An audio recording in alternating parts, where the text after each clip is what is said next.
अगर उनके बगैर अगर बीजेपी सोच रहे हैं कि भाई बहुत बड़ा लंबा तीर मान लेंगे, 35 क्या, मैं तो बोल रही हूँ भाई आप लोग 40 के 40 सीट अकेले लड़िए ना, लड़के दिखाइए। अचानक से उनका बयान उन्हीं के लिए खतरा, हम लोग के लिए कोई खतरा नहीं है। अगर वो बिना चिराग पासवान जी के अगर लोकसभा चुनाव की कल्पना करने तो करें, हमें क्यों टेंशन है। हाँ, बट डेफिनेटली उनके बात उन्हीं के ऊपर ना पड़ जाए, हमको तो ये चीज का डर है। चिराग पासवान जी के अलावा उनके पास कौन चेहरा, युवा चेहरा कौन है, डेफिनेटली उनको एज अ सीएम कंटेंडर, उनको एज अ सीएम कैंडिडेट घोषणा करनी चाहिए और करनी पड़ेगी। नमस्कार, आप देख रहे हैं धा न्यूज और मैं हूं अभिषेक मिश्रा। लोक जनशक्ति पार्टी रामविलास के राष्ट्रीय अध्यक्ष चिराग पासवान की एंट्री एक बार फिर एनडीए में होने जा रही है। यह तकरीबन तय माना जा रहा है। जिस तरह से वो भारतीय जनता पार्टी के लिए बैटिंग कर रहे हैं, मोकामा और गोपालगंज में प्रचार किया, अब कुर्नी में प्रचार करने जा रहे हैं। और सिर्फ इस वजह से नहीं, बल्कि बिहार की राजनीतिक स्थिति और परिस्थिति है, उसके हिसाब से चिराग पासवान भारतीय जनता पार्टी की जरूरत है। राजनीति की सामान्य समझ रखने वाला व्यक्ति भी ये बता सकता है, ये समझ सकता है। लेकिन ऐसे ही वक्त में बिहार की राजनीति के उसी दौर में यह बयान आ जाता है भारतीय जनता पार्टी के प्रदेश अध्यक्ष डॉक्टर संजय जायसवाल की तरफ से कि 2024 के लोकसभा चुनाव के लिए उन्हें किसी नए साथी की जरूरत नहीं है। और बयान यह भी कि 35 सीटों पर, बिहार में लोकसभा की 40 सीटें हैं, 35 सीटों पर बीजेपी चुनाव लड़ेगी। 5-6 सीटों पर सहयोगियों के साथ समझौता हो सकता है। सवाल है, चिराग पासवान एनडीए में आते हैं, पशुपति पारस पहले से एनडीए में हैं, बचेगा क्या चिराग पासवान के लिए? कितनी सीटें मिलेंगी, 2 या 3? मान जाएंगे चिराग पासवान? हमारे साथ लोक जनशक्ति पार्टी रामविलास की प्रदेश प्रवक्ता देवजानी मित्रा हैं। मैडम, बड़ा बयान है भारतीय जनता पार्टी के प्रदेश अध्यक्ष संजय जायसवाल की तरफ से। मोकामा गोपालगंज में इस्तेमाल करने के बाद गच्चा तो नहीं दे दिया भारतीय जनता पार्टी ने? देखिए, सबसे पहले इस्तेमाल उन्हें किया जाता है जो इस्तेमाल करने के लिए रेडी हो। हमारे राष्ट्रीय अध्यक्ष जी जो है वो इस्तेमाल की चीज तो सबसे पहली बात नहीं है। और बीजेपी तो बार बार पीछे पीछे आके चिराग पासवान जी को मना के उन्होंने उपचुनाव में लेके गया, तभी ना 2 ही दिन का हुआ। अगर पहले से मान जाते तो पहले चीजें होती। और मैं आपको बार बार बोल रही हूँ कि उन्होंने ऑलरेडी ये बोला है सबको। हम आपको भी पता है कि हम लोग उपचुनाव में भी एनडीए के साथ है, बीजेपी के साथ है। अभी उन्होंने लोकसभा 2024 की बात ही नहीं की। और जैसे कि संजय जायसवाल जी ने बताया कि 35 सीटों पे खुद लड़ेंगे, तो भाई 5 सीटें भी क्यों छोड़ रहे, खुद ही लड़े ना वो। अगर उनमें इतनी ताकत है कि बिहार में अकेले वो राज कर सकते हैं, अकेले वो चीजों को लेकर चलते तो चले। लेकिन मुद्दे की बात है कि उनके पास चेहरा कौन है? 2 ही चेहरा है, नीतीश जी या तो फिर हमारे राष्ट्रीय अध्यक्ष जी। तो चुनना उनको है। हम लोग तो आराम से अपना काम कर रहे हैं। और जिनके पास जनाधार होगा, जिनके पास सारी चीजें होंगी, आप देख रहे हैं कि आरा से लेके हर जगह हम लोग ऑलरेडी पदयात्रा कर रहे हैं। और अभी हम लोग पूरे राज्य में पदयात्रा करने वाले हैं। ये भी सूचना मैं आपको दे देती हूँ। उधार के चेहरे के बिना काम नहीं चलेगा।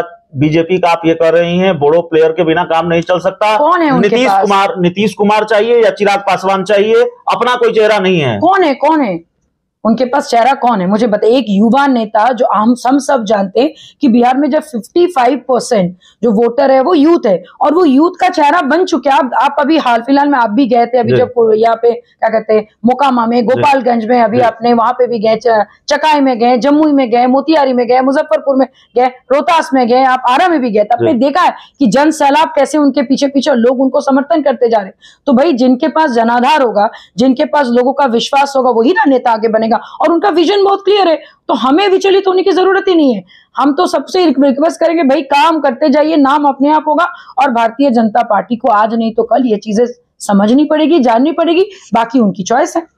लेकिन जिस तरह से संजय जायसवाल ये कह रहे हैं, क्या इसका मतलब इसके मायने यह भी निकाले जाएं कि एक तरह से संजय जायसवाल ने थोड़ी रुकावट पैदा कर दी है, या संजय जायसवाल की इस बयान की वजह से जो डील कह ले या दोस्ती कह ले, भारतीय जनता पार्टी और चिराग पासवान की होनी है या होनी थी, उसमें कहीं ना कहीं करवाहट पैदा हुई है, रुकावट पैदा हुई है? देखिए, हम लोग की तरफ से तो अभी ऐसा सच कुछ हुआ नहीं। डेफिनेटली नाराजगी तो होगी, क्योंकि जब इतने उत्साह के साथ पूरी पार्टी एकदम रेडी है उपचुनाव के लिए, हम लोग अभी बस 28 के बाद हमारे राष्ट्रीय अध्यक्ष सारी चीजों को वहां पे जाके करने, अचानक से उनका बयान उन्हीं के लिए खतरा, हम लोग के लिए कोई खतरा नहीं है। अगर वो बिना चिराग पासवान जी के अगर लोकसभा चुनाव की कल्पना करने तो करें, हमें क्यों टेंशन है। हाँ, बट डेफिनेटली उनके बात उन्हीं के ऊपर ना पड़ जाए, हमको तो ये चीज का डर है। आप धमकी दे रही है भारतीय जनता पार्टी को? कुर्नी में खामियाजा भुगतना पड़ सकता है। मुझे नहीं पता कि कुर्नी में क्या खामियाजा भुगतना पड़ेगा। बात क्या होता है ना कि कभी कभी निश्चित को छोड़कर अगर आप अनिश्चित के पीछे जाते हैं तो आपका अनिश्चित तो जाता ही है और निश्चित भी जाता है। तो भैया अभी उनको कंसंट्रेट करना चाहिए था किस पे? कुर्नी उपचुनाव पे। अभी पता नहीं क्यों उन्होंने ऐसा बयान दिया, क्या उनके उस वक्त वो क्या खाए हुए थे, किससे इन्फ्लुएंस को उन्होंने बोला, वही जाने। इसको कहते विनाशकाली विपरीत बुद्धि। उन्होंने किया तो वो समझे, हम लोग को समझने की जरूरत ही नहीं है। आपको लगता है कि ये सिर्फ भारतीय जनता पार्टी के प्रदेश अध्यक्ष का बयान है या बीजेपी के शीर्ष नेतृत्व के इशारे पर दिया गया बयान है? देखिए, जब तक हम लोग अपने राष्ट्रीय अध्यक्ष जी की जुबान से सुन ना ले कि हम लोग एनडीए के साथ लोकसभा चुनाव में जा रहे हैं कि नहीं 2024-25 में, तब तक ये बोलना मुश्किल है और मैं बोलना भी नहीं चाहती हूँ, जानकारी भी देना नहीं चाहती और है भी नहीं। हम लोग को सिर्फ इतना पता है कि भाई उपचुनाव कुर्नी में हम लोग उनके साथ है और उनके साथ देंगे ताकि एक विकासपूर्ण बिहार की रचना हो और कुर्नी में बीजेपी जीते। तो कुर्नी में बीजेपी जीते, कुर्नी में साथ देंगे। लेकिन क्या आपकी पार्टी को, आपकी पार्टी के सुप्रीमो को इस बयान से आपत्ति होगी? भारतीय जनता पार्टी के प्रदेश अध्यक्ष के इस बयान से आपत्ति है? मुझे तो नहीं लगता है, क्योंकि देखिए जनरली क्या होता है ना, जो बड़े नेता होते हैं ना वो बड़े धैर्य से, बहुत विचलित नहीं होकर आराम से सबकी सुनते हैं और करते वही है जो सही होता है। तो मुझे तो लगता है कि अभी इतने चारों तरीके से बयानबाजी हो रहा है सब जगह, अभी तक तो उनको मैंने विचलित होते हुए देखा नहीं और ना इस टाइप का कोई बयान उन्होंने दिया और वो देंगे भी नहीं। उनको बहुत अच्छा से पता है वो क्या है, क्या काम कर रहे हैं, उनको आगे अपने क्या करना है। तो जो ऑलरेडी काम कर रहे हैं उनको किस चीज की चिंता? उनको अलायंस की चिंता तो उनको होनी चाहिए जिनके पास चेहरा नहीं है। वो खुद ही सबसे बड़े चेहरे, उनके पास इतने लोग हैं। 7% वोट बिहार में मैटर करता है। और मैं आपको बता दूं, आज की डेट में चिराग पासवान जी सिर्फ दलित का चेहरा नहीं है, वो सबके चेहरा बन चुका है। युवाओं का चेहरा, पुरुषों का चेहरा, महिला, पूरे बिहार वासियों का चेहरा बन चुका है। तो अगर उनके बगैर अगर बीजेपी सोच रहे कि भाई बहुत बड़ा लंबा तीर मान लेंगे, 35 क्या, मैं तो बोल रही हूँ भाई आप लोग 40 के 40 सीट अकेले लड़िए ना, लड़के दिखाइए। आपको लगता है कि बीजेपी का जो नीतीश प्रेम है वो पूरी तरह से खत्म नहीं हुआ है और नीतीश कुमार के एनडीए में आने की संभावना अभी बनी हुई है? देखिए ये तो वही जाने, लेकिन अगर यही गलती फिर से करेंगे तब तो समझिए कि बिहार और भी धरातल में जाएगा। क्योंकि नीतीश कुमार जी का कहना बड़ा मुश्किल है, क्योंकि वो भाई अपनी कुर्सी बचाने के लिए कुछ भी कर सकते हैं।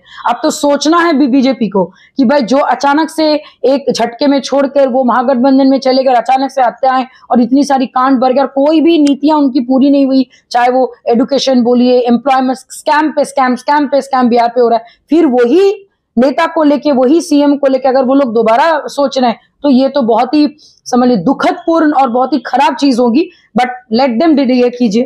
एक आखिरी सवाल होगा। इसी इंटरव्यू के बीच में आपने कहा कि बीजेपी के पास कोई चेहरा नहीं है। चेहरा कौन है? या तो नीतीश कुमार या चिराग पासवान। क्या बीजेपी की मजबूरी है चिराग पासवान? ये आप लोगों को लगता है बीजेपी की जरूरत है चिराग पासवान? और इसकी भारी भरकम कीमत आप लोग भारतीय जनता पार्टी से सुनना चाहती हैं? आप ये चाहती हैं कि चिराग पासवान को बीजेपी सीएम का फेस डिक्लेयर करे? अच्छा एक बात बताइए, आप एक बात बताइए, अभी के टाइम में अगर आप ही को बोला जाए कि एक इंस्पिरेशन कौन है, तो इंस्पिरेशन डेफिनेटली चिराग पासवान। आप देखिए ना उनका काम, जैसे आपके बाकी महागठबंधन के पास चेहरा है, बीजेपी के पास चेहरा कौन है? एक युवा चेहरा। और ये कोई मतलब जबरदस्ती वाली बात नहीं है। उनको अगर सही में वो चाहते हैं कि बीजेपी में बदला, क्या कहते हैं, आपके बिहार में बदलाव हो, तो एक ऐसा चेहरे को उनको लाना पड़ेगा। चिराग पासवान जी के अलावा उनके पास कौन चेहरा, युवा चेहरा कौन है? डेफिनेटली उनको एज अ सीएम कंटेंडर, उनको एज अ सीएम कैंडिडेट घोषणा करनी चाहिए और करनी पड़ेगी। अब ये उनका सोच है कि भाई वो कैसे करें, या तो वो नहीं करेंगे तो फिर नुकसान होगा, नहीं करेंगे तो डेफिनेटली दोनों को नुकसान है। हम लोग को नुकसान इसलिए नहीं है कि बाय द टाइम 2024 आते आते हमारी पार्टी इस पोजीशन पे पहुंच जाएगी, इतनी स्ट्रांग हो जाएगी कि उस वक्त लोग, दूसरे पार्टी के लोग आएंगे हमारे साथ अलायंस बनाने के लिए, जैसे कि उपचुनाव में बीजेपी पीछे पीछे आई अलायंस बनाने के लिए। तो चलिए हमारे साथ लोक जनशक्ति पार्टी रामविलास की प्रदेश प्रवक्ता देवजानी मित्रा थी। एक चीर परिचित अंदाज हैं और आज दूसरे दिनों के मुकाबले ज्यादा आक्रामक हैं। भारतीय जनता पार्टी की तरफ से बड़ा बयान आ गया है और बयान यह कि हमें नए साथी की जरूरत नहीं है और हम 35 सीटों पर चुनाव लड़ेंगे, 5-6 सीटें ही सहयोगियों के लिए छोड़ेंगे। तो ये गुस्सा, ये नाराजगी भी देवजानी मित्रा के बयानों में, इस इंटरव्यू में आपको साफ तौर पर दिखा होगा। और ये गुस्सा एक तरह से लोक जनशक्ति पार्टी रामविलास के दूसरे नेताओं प्रवक्ताओं में भी होगा और ये बवाल थमने वाला नहीं है। मुझे ऐसा लगता है, जितनी राजनीति की मेरी समझ है, संजय जायसवाल के इस बयान पर जो सियासी बवाल है वो थमने वाला नहीं है। इस पूरी रिपोर्ट में, इस इंटरव्यू में इतना ही। बहुत बहुत धन्यवाद।